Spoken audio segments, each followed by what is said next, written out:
रोजाना सबसे पहले मन्नत सीरियल देखने के लिए हमारे चैनल को सब्सक्राइब करें। एपिसोड के स्टार्टिंग में हम रोनी को देखते हैं जो कि दुआ और बंटी को ढूंढ रहा होता है। तभी उसके पास बंटी दौड़कर आता है और नानू को गले लगा लेता है। वो बोलता है पहले मैं पहुंचा हूं ना, इसीलिए मैं पहले बताऊंगा। नानू बोल रहा होता है कि दुआ कहाँ पर है। बंटी बोलता है ये रही। बंटी जैसे ही पीछे मुड़कर देखता है तो वो देखता है दुआ यहाँ नहीं है।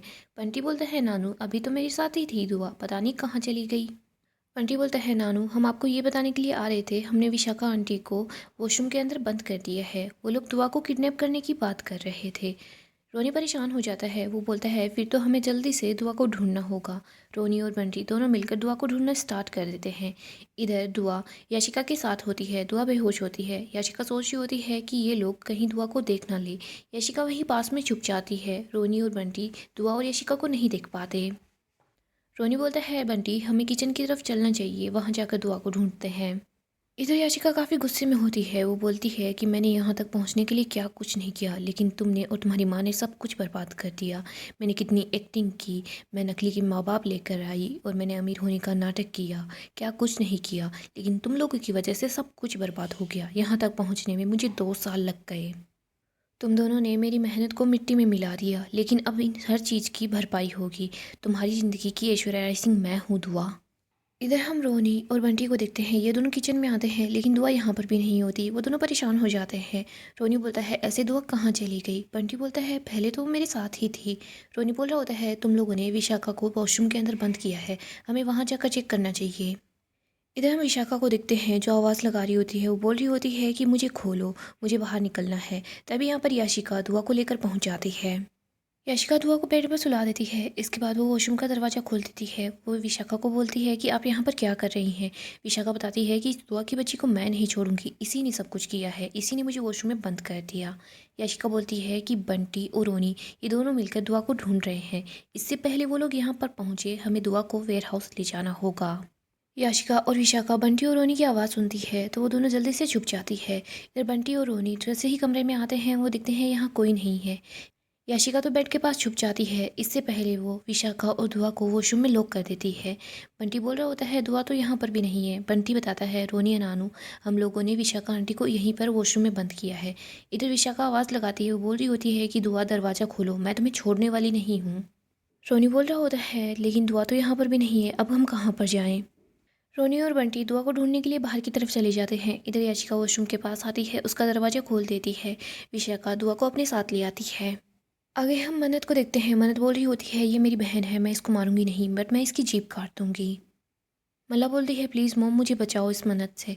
मन्नत मलिका को अपना ढाल बनाकर वहाँ से निकल रही होती है, लेकिन तभी यहाँ पर ऐश्वर्या का एक आदमी आता है और मन्नत के सर पर गन की मारता है, जिसकी वजह से मन्नत को चक्कर आते हैं, वो गिर जाती है। मन्नत की हालत काफ़ी ज़्यादा ख़राब होती है। इधर मल्ला अपनी मोम को आवाज़ लगाती है, लेकिन तभी यहाँ पर विक्रांत पहुँच जाता है। वो मन्नत को आवाज़ लगाता है। वो अपने सामने ऐश्वर्या और बाकी लोगों को देख लेता है, लेकिन मलिका पहले ही छुप जाती है। विक्रांत की गुंडों से यहाँ हाथापाई होती है। विक्रांत मन्नत के सामने अपना हाथ बढ़ाता है। वो मन्नत को बोल रहा होता है सॉरी, सब कुछ मेरी वजह से हो रहा है। विक्रांत अपने सामने ऐश्वर्या को देखता है। वो बोल रहा होता है कि आपकी हिम्मत कैसे हुई। फिर वो बोलता है नहीं, गलती तो मेरी ही है, मैंने आप जैसी घटिया औरत पर भरोसा किया।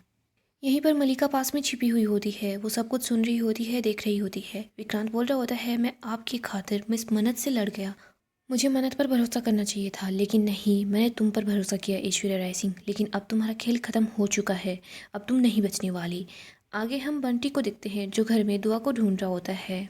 इधर हम याशिका और विशाखा को देखते हैं। याशिका बोली होती है प्लीज़ आप जल्दी से दुआ को अपनी गाड़ी में लेकर चली जाइए। विशाखा बोलती है मुझे तुम्हारी भी तो ज़रूरत होगी, अगर इसको होश आ गया तो। याशिका बोलती है आप एक छोटी सी बच्ची को नहीं संभाल सकती, आपको अकेले ही जाना होगा, मुझे यहाँ पर रहकर यहाँ की सिचुएशन संभालनी होगी। यहाँ क्या चल रहा है क्या नहीं चल रहा वो भी तो देखना होगा। विशाखा बोलती है यहाँ जो कुछ भी हो रहा हो प्लीज़ मुझे बता देना। याशिका बोलती है मैं आपको बता दूंगी, बट प्लीज़ आप यहाँ से जल्दी चली जाइए। विशाखा दुआ को लेकर वहाँ से निकल जाती है। इधर याशिका सोच रही होती है कि बस कोई भी गड़बड़ ना हो, वैसे ही पूरा का पूरा प्लान फेल हो गया है। इधर हम विशाखा को देखते हैं जो दुआ को गाड़ी में ले आती है। विशाखा जैसे ही अपनी गाड़ी में बैठती है तो बंटी विशाखा को देख लेता है। बंटी सोच रहा होता है ये बेड आंटी यहाँ पर कैसे आई, हमने तो इसको वॉशरूम में बंद किया था, कुछ न कुछ तो गड़बड़ जरूर ही है। बंटी दौड़कर गाड़ी के पास आता है और गाड़ी की डिक्की में बैठ जाता है। विशाखा अपनी कार लेकर वहाँ से निकल जाती है। आगे हम विक्रांत और बाकी लोगों को देखते हैं। यहाँ पर विक्रांत की, रविंद्र और बाकी के लोगों से फाइट चल रही होती है। विक्रांत गुंडों की खूब धुलाई करता है। ऐश्वर्या ये सब कुछ देखकर काफ़ी हैरान हो जाती है। आगे हम याशिका को देखते हैं जो काफ़ी ज़्यादा खुश हो रही होती है। वो खुशी के मारे घूम रही होती है। वो बोल रही होती है कि देखो विशाखा आंटी, मैं जानबूझकर आपके साथ नहीं गई, क्योंकि वैसे भी अगर आपका प्लान फेल हो जाता ना तो आप सब लोगों की सच्चाई विक्रांत के सामने आ जाती, और मैं विक्रांत के सामने अपना सच नहीं आने दे सकती। और वैसे भी विक्रांत ने कभी मुझे तुम लोगों के साथ देखा भी नहीं है, तो मैं विक्रांत के सामने बिल्कुल वैसी ही हूँ जैसी पहले थी। तुम लोगों की वजह से मैं विक्रांत को बिल्कुल भी नहीं खो सकती, चाहे मेरा साथ ऐश्वर्या राय सिंह दे या ना दे, लेकिन मैं विक्रांत को ऐसा मौका नहीं दे सकती कि वो मुझे छोड़कर चला जाए। इधर हम विक्रांत को देखते हैं। विक्रांत की गुंडों के साथ फाइट चल रही होती है। ऐश्वर्या सोच रही होती है कि अब मुझे ही कुछ करना होगा। ऐश्वर्या अपने पास गन देखती है। ऐश्वर्या उस गन को उठा लेती है। ऐश्वर्या मन्नत को अपना निशाना बनाती है। इधर विक्रांत देखता है कि ऐश्वर्या ने मन्नत को टारगेट कर रखा है। विक्रांत सोच रहा होता है मुझे ही मन्नत को बचाना होगा। मन्नत का ध्यान ऐश्वर्या की तरफ नहीं होता, वो बस विक्रांत को ही देख रही होती है। ऐश्वर्या जैसे ही गोली चलाती है तो विक्रांत सामने आ जाता है। गोली विक्रांत के हाथ पर लग जाती है। मन्नत विक्रांत का नाम चिल्लाती है। वो उसको बोल रही होती है विक्रांत तुमने ये क्या किया। विक्रांत बोला होता है नहीं मन्नत, मुझे कुछ नहीं होगा। विक्रांत बोलता है कि तुम्हें कुछ नहीं हुआ है, अगर तुम्हें कुछ हो जाता ना तो मैं अपने आप को कभी माफ़ नहीं कर पाता। इधर ऐश्वर्या विक्रांत और मन्नत को ही देख रही होती है। वो उनको बोली होती है कि तुम दोनों साथ जी तो नहीं सकते, लेकिन साथ मर तो सकते हो। वो मन्नत पर भी गोली चलाने वाली होती है, पर विक्रांत बोला होता है कि नहीं ऐश्वर्या आंटी, आप ऐसा नहीं कर सकती। इधर मन्नत ऐश्वर्या के हाथ से गन को नीचे गिरा देती है। वो ऐश्वर्या का गला पकड़ लेती है और बोलती है तुम्हारी हिम्मत कैसे हुई विक्रांत पर गोली चलाने की। ऐश्वर्या दौड़कर गन को उठाने वाली होती है, पर मन्नत उस ऐश्वर्या से पहले गन ले लेती है और बोलती है कि मैं आज तुम्हें नहीं छोड़ने वाली। मल्ला ये सब कुछ देख रही होती है। वो काफ़ी ज़्यादा परेशान सी हो जाती है। मन्नत बोलती है ऐश्वर्या राय सिंह, मेरे विक्रांत पर गोली नहीं चलानी चाहिए थी। अब तुम्हारे पापों का अंत होगा। तुमने मेरी श्रुति माँ की जान ले ली, मेरी बेटी को जान से मारने की कोशिश की और विक्रांत के साथ ऐसा किया। मन्नत बोलती है तुम्हें क्या लगता है मैं गोली नहीं चलाऊंगी, मैं गोली जरूर चलाऊंगी।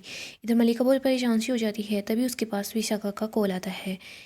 मल्लिका कॉल अटेंड कर लेती है। इधर विशाखा स्क्रीन पर होती है। वो बोल रही होती है कि मन्नत तुम ऐसी गलती बिल्कुल भी मत करना। अगर तुमने ऐश्वर्या पर गोली चलाई ना तो एक गोली मैं भी चलाऊंगी। और तुम्हें पता है क्या ये गोली जान किसकी लेगी। यहाँ पर विशाखा के साथ दुआ होती है। दुआ को ऐसे देखकर विक्रांत और मन्नत दोनों ही काफ़ी ज़्यादा हैरान हो जाते हैं। विशाखा बोलती है कि ऐश्वर्या राय सिंह को जाने दो, वरना तुम्हारे इस दुआ के साथ क्या होगा तुम सोच सकती हो। इधर ऐश्वर्या खुश हो जाती है। मन्नत और विक्रांत दोनों परेशान हो जाते हैं। ऐश्वर्या हंस रही होती है और बोलती है मैंने पहले भी कहा था, खेल ऐश्वर्या राय सिंह से शुरू होता है और ख़त्म भी ऐश्वर्या राय सिंह पर ही होता है। मन्नत ऐश्वर्या को पकड़ लेती है और बोलती है कि मेरी बेटी से दूर हो जाओ, वरना मैं इसको जान से मार दूंगी। ऐश्वर्या बोलती है कि तुम अपनी बकवास बंद करो, देखो वरना तुम अपनी बेटी से ज़िंदगी भर के लिए दूर हो जाओगी। अगर तुम चाहती हो कि तुम्हारी बेटी जिंदा रहे तो गन को नीचे रखो और चुपचाप यहीं पर खड़ी रहो। ऐश्वर्या बोलती है मन्नत तूने एक कदम बढ़ाया और तू फिर जिंदगी भर पछताती रहेगी, और तुझे तो अच्छे से पता है मेरे लिए किसी की जान लेना कोई बड़ी बात नहीं है। मैं किसी की भी जान आसानी से ले सकती हूँ। गाइस नेक्स्ट एपिसोड काफ़ी ही ज़्यादा इंटरेस्टिंग होने वाला है। नेक्स्ट एपिसोड में हम देखेंगे मन्नत बोल रही होती है कि मैं अपनी बेटी को कैसे बचाऊंगी। विक्रांत भी दुआ के लिए परेशान होता है।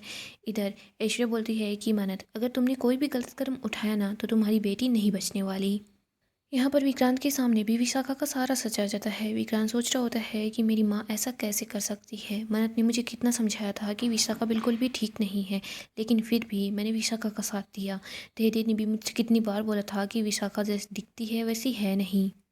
इधर मन्नत मल्लिका को दिखती है। मन्नत मल्लिका को अपने पास ले आती है, उसको गन पॉइंट पर रखती है। वो ऐश्वर्या को बोलती है अगर तुमने मेरी बेटी को वापस नहीं लौटाया ना तो तुम्हारी बेटी भी तुमसे दूर हो जाएगी। पहले मेरी दुआ को सही सलामत यहाँ पर लेकर आओ। इधर ऐश्वर्या बोलती है कि विक्रांत तुम ही इस मन्नत को समझाओ। विक्रांत बोल रहा होता है कि अगर दुआ को कुछ भी हुआ ना तो फिर अगर मन्नत के हाथ कांपेंगे मल्लिका पर गोली चलाते हुए तो फिर मैं खुद ये जिम्मेदारी उठा लूँगा। मैं मल्लिका को नहीं छोड़ने वाला। पहले हमें दुआ सही सलामत चाहिए। इधर हम बंटी को देखते हैं। वो सोच रहा होता है कि मुझे ही कुछ करना होगा, मुझे दुआ को बचाना होगा। ये बेड आंटी है ना, दुआ को यहाँ पर तो ले आई है, लेकिन इसको पता नहीं है मैं भी यहीं पर हूँ। सो दोस्तों नेक्स्ट एपिसोड काफ़ी ही ज़्यादा इंटरेस्टिंग होगा। अपडेट के लिए आप हमारे चैनल को सब्सक्राइब करें।